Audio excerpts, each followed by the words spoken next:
வணக்கம், நான் உங்கள் Yeshwanth Kumar. இன்றைக்கி நம்ம சேனலில் ரொம்ப குறைவான இன்க்ரீடியன்ஸ் வச்சு ரொம்பவே ருசியாக இருக்கக்கூடிய தக்காளி ஊறுகாய் செய்கிறது எப்படின்னு பார்க்க போகிறோம்.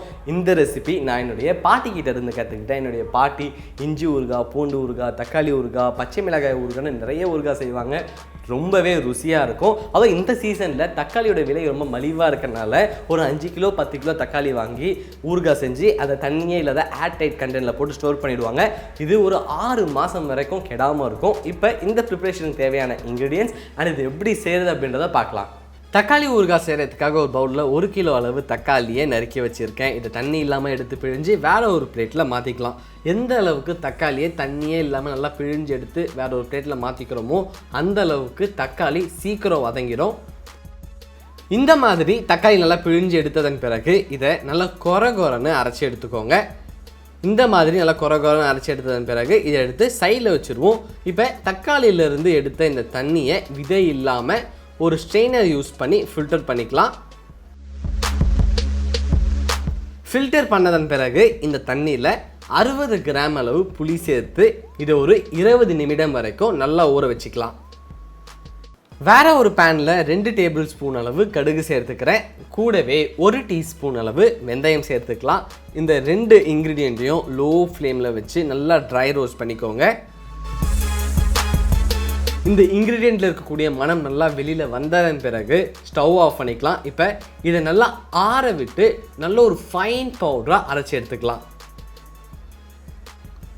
எந்த பாத்திரத்தில் ஊறுகாய் செய்ய போகிறோமோ அதில் 50 ml அளவு எண்ணெய் சேர்த்துக்கிறேன். எண்ணெய் நல்லா சூடானதன் பிறகு 1 டேபிள் ஸ்பூன் அளவு கடுகு சேர்த்துக்கலாம். கடுகு நல்லா பொரிஞ்சு வரும்போது இதில் நம்ம நல்லா கொரன்னு அரைச்சி வச்சுருக்க தக்காளி விழுதை சேர்த்துக்கலாம்.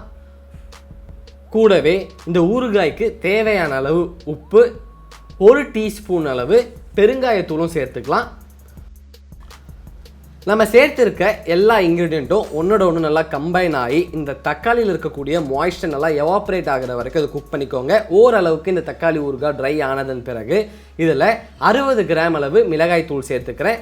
மறுபடியும் இந்த தக்காளி ஊறுகாவும் மிளகாய் தூளும் நல்லா கம்பைன் ஆகிற அளவுக்கு இதை நல்லா கிளறி விட்டுக்கோங்க.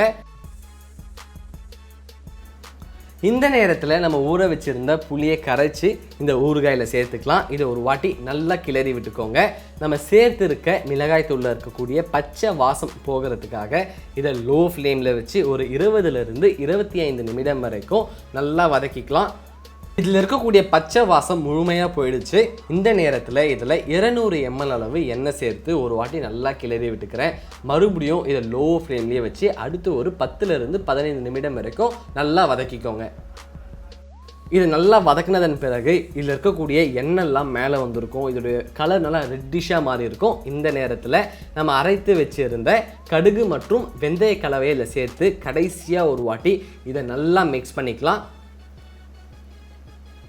நல்லா மிக்ஸ் பண்ணதன் பிறகு ஸ்டவ் ஆஃப் பண்ணி இந்த ஊறுகாயை அழகாக ஒரு பவுலில் போர்ஷன் பண்ணிக்கலாம். அவ்வளோதான், ரொம்ப ஈஸியான டேஸ்டியான தக்காளி ஊறுகாய் ரெடி.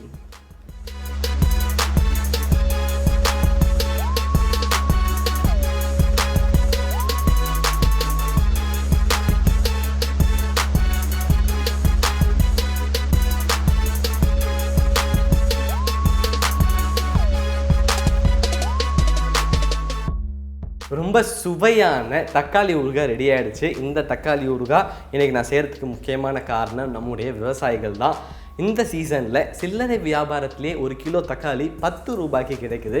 நமக்கு 1 கிலோ தக்காளி 10 ரூபாய்க்கு கிடைக்குதுன்னு நினச்சி சந்தோஷப்படுறதா, இல்லைனா இந்த தக்காளியை விளைச்ச விவசாயிகளுக்கு என்ன கிடச்சிருக்கோன்னு நினச்சி வருத்தப்படுறதான்னு தெரியல. எது எப்படி இருந்தாலும் இந்த மாதிரி காய்கறி ரொம்ப மலிவாக கிடைக்கிற இந்த நேரத்தில் நம்ம 1 கிலோ 2 கிலோ காய்கறி வாங்கி வழக்கமாக வீட்டில் என்ன செய்வோமோ அது செய்யாமல் ஊறுகாய் செய்கிறதுக்காக ஒரு 5 கிலோ 10 கிலோ காய்கறி வாங்கி நீங்கள் வீட்டில் செஞ்சீங்க அப்படின்னா ஸ்டோர் பண்ணி வச்சு சாப்பிட்றதுக்கும் உங்களுக்கு யூஸ்ஃபுல்லாக இருக்கும். அண்ட் நம்ம விவசாயிகளுக்கும் ரொம்பவே ஹெல்ப்ஃபுல்லாக இருக்கும். இந்த ரெசிபியை நீங்கள் வீட்டில் ட்ரை பண்ணி பாருங்கள். ட்ரை பண்ணி பார்த்துட்டு உங்களுடைய ஃபீட்பேக்கை கீழே கமெண்ட் பண்ணுங்கள்.